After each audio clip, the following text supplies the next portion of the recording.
The definition of insanity is pretentious, overworked, and really trite, so we're not giving it the time of day. The Collector! Competition is pretty tight for the weirdest boss fight, but this guy's personality is definitely out there. Just don't let him distract you, because depending on your upgrades, you could be in for the fight of your life here. No, not because he has variable health, it's because of one of his attacks. This guy only has 3, but he manages to make it feel like twice that. First, the Mad Hops, the Mad Grab, and the Falling Jars. Jumping around is the Collector's only means of actually traversing the battlefield, and the Mad Hops are what you'll see most often. He can vary up the number of jumps he does in a row, 1, 2, or 3, and the height and distance he travels with each one, but the direction he moves is set after his first hop. This makes things pretty simple on us, as all we have to do to be safe from it is slide underneath one of them, and from there we can keep close to his back and wail on him until he does something else. He will bounce off of walls and turn around if he gets that far, but just keep away from the corners and that won't be an issue. The Mad Grab functions like a single hop that he has more control of. He'll target the knight's exact position and jump straight at us, and I have to say, it is just so refreshing to have a jump attack that always targets us. No hand-wavy, just be cautious and dodge appropriately depending on what he does. No, he always goes for us, so we always want to pass underneath him. Easy peasy. Maybe this could have a surprise factor, but he can only possibly do it after performing at least one Mad Hop, so it's even more predictable. So far, it all sounds pretty easy, but the Falling Jars are this guy's pièce de résistance. This attack is the only one that changes depending on which phase he's in, and unfortunately, I can't really nail down what causes him to move to phase 2. And no one else seems to be able to either, so let's just call it somewhere between half and a third of his HP. Why not? In phase 1, the Collector will drop these jars 1 or 2 at a time. Each one contains a random enemy, either a Vengefly, a Balder, or an Aspid, each with 8, 15, and 15 health respectively. Now, here's the problem. If your nail is at the 3rd tier upgrade or lower, you can't take out the Balders or the Aspids in one hit. The Collector himself is pretty simple to avoid, but that can be complicated dramatically by having a swarm of other bugs on screen. Because of that, we want to take out every bug he spawns as fast as possible. This is effortless if your nail is tier 4 or 5. Simply stand directly next to where the jar is going to fall. Stay aware of the fact that the jar themselves are hitboxes, and slash the moment they land to take out whatever's inside. Be efficient with your dashes, and you can take out every enemy before the Collector even comes back into the fight, at which point you can resume wailing on him. In phase 2, he changes tactics to be able to drop 3 jars at once, and very rarely ever dropping just 1. This is where things really become a problem if you have a weaker nail, so here's what you're gonna do. Try and always land at least 1 nail strike on the first enemy to appear so that you build up soul.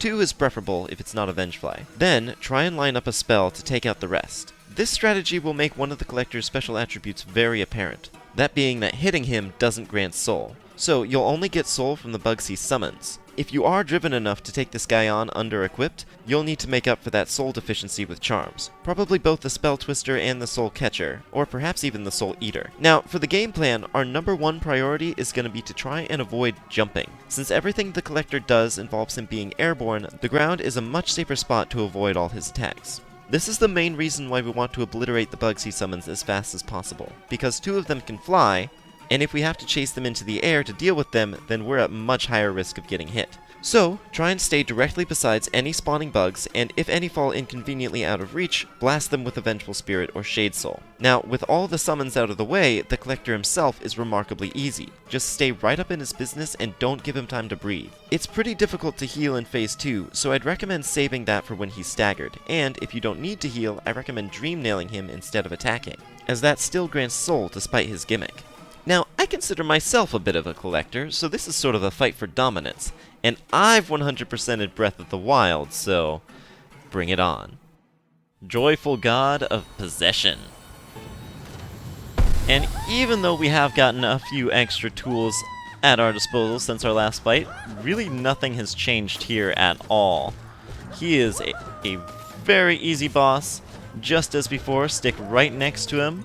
Let him jump over your head, take out all of his jars as fast as they come down, and the whole fight will be over with extremely fast. He does have 900 HP now, more than he could have had even with his old scaling health. But that barely makes a difference because we're doing more damage than ever before, and he should be just about done. Yep, there he is. It actually let me do an extra hit on him from the look of things there. That was odd. However, before covering his Ascended form, I want to go ahead and take off all my charms, because he gets a pretty significant change in his Ascended boss fight, and I want to really illustrate how much of a difference it makes when we go in without strength. So starting off, all seems normal until he summons his first enemy. Basically, all 3 of the enemies he can summon have been upgraded. Now, instead of Balders, he gets Sharp Balders. Instead of Squits, he gets Armored Squits. And instead of Aspids, he gets Primal Aspids. The biggest problem with that isn't necessarily how much more difficult those enemies are, but rather how much more damage they can take. They all have 26 health. Yikes. Which, compared to the 21 damage we do with our Pure Nail, makes it absolutely impossible to take them out with 1 slash unless you're using a nail art. This is a very big problem because of something that we're not going to see for a while, but suffice to say, I highly recommend at least being mentally prepared for practicing this fight without the charms. If you don't want to do it yet, though, of course, throwing on Fragile Strength is a big deal as far as something being really helpful against all of these fights. It basically makes it no different from the original, but obviously without the ability to take out all those foes in one hit, I'm struggling pretty big time. If you do want to take this guy out on Ascended without any charms, you are going to have to follow the advice from my bio in regards to if you have a lower power nail. And that is, once he starts summoning multiple foes per summon, start only prioritizing getting 1 attack each on the ones he summons. And then, whenever he goes down like this, hit him with a Dream Nail instead of a slash to build up some soul. That way, you can use your spells to take out the otherwise overwhelming number of foes, and whittle him down just a bit easier that way. I mean, I say easier, but I'm definitely not having an easy time with this. The commitment I'm making right now, though, is to be Ascended without any charms on. Ah, shoot, I was doing really well. I'm out of soul. I'm out of soul, I'm out of soul, I'm out of soul, I'm out of soul, I'm out of soul. There's so many enemies, oh my god. No. No, shoot.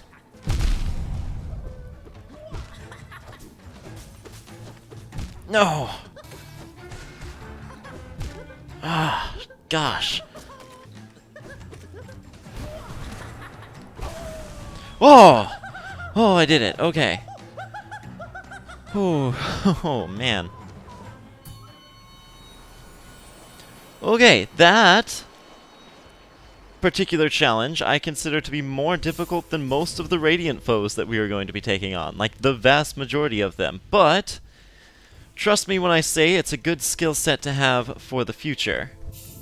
That is, if you're planning on going for journal completion the same way I am. If not, just completely ignore all of that and continue going by way of strength. So now, back in Radiant with all of the appropriate charms, including strength, this fight is going to be no more difficult than the original, since every single foe is going to die in just 1 hit.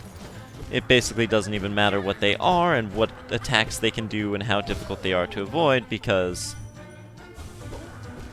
that's all there is to it. It's just 1 hit and done. And as long as we can stay relatively beneath them, use our longer nail to bridge the gap, perhaps in our dashes, and oops!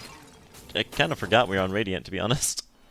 One bright side to the changes is that he is no longer capable of summoning more than 1 jar at a time on Phase 1.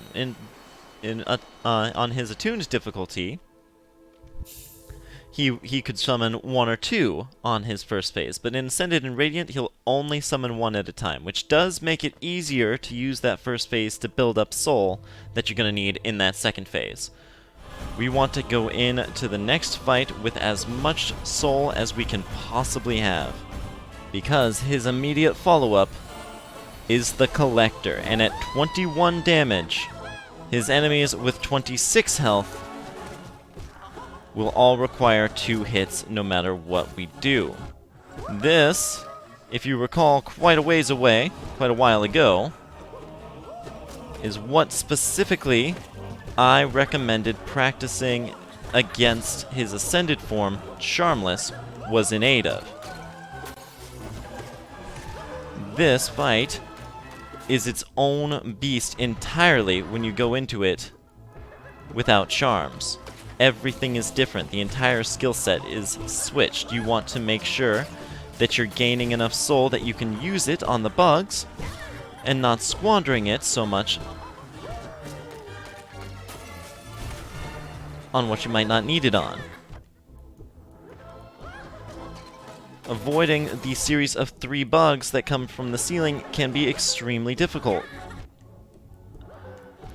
in conjunction with the Collector being just a jumpy and twitchy little dude.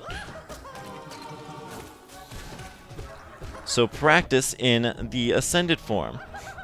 Learn when it's possible just barely to heal. Learn what you can do and when, because otherwise that is the biggest wall to completing this particular challenge. This is probably the only boss blitz where I'll be including a Pantheon of Hallownest boss iteration. Even though they're all at least a little unique, this one was its own boss entirely. But thanks for watching, my friends. If you want to see me take on the entire Pantheon of Hallownest, as well as every single other challenge in the game, go ahead and click the playlist in the top left. Next up, we're going to be tackling the bosses in the Colosseum of Fools, starting with Zote. No, wait, he only does 0 damage. The Oblobbles, then.